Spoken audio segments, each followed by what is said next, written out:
नमस्कार सगळ्यांना. तर हे बघा मस्त अशी बटाट्याची भाजी बनवते बघा. इथे बटाटे चिरून झालेले आहे.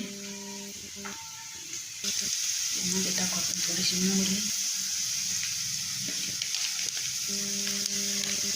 थोडीशी लाल मिरची,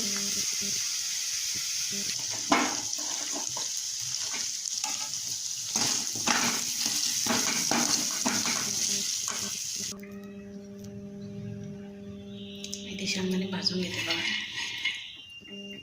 बटाट्याचं कालवण थोडं टाकले बघा. तर यामध्ये टाकू थोडंसं मीठ,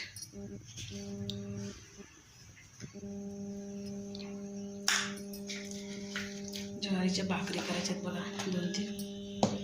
एक करायची बाजरीची. तर मुलगा गेलेला आहे क्लासला, तो येतो 7:30 वाजता.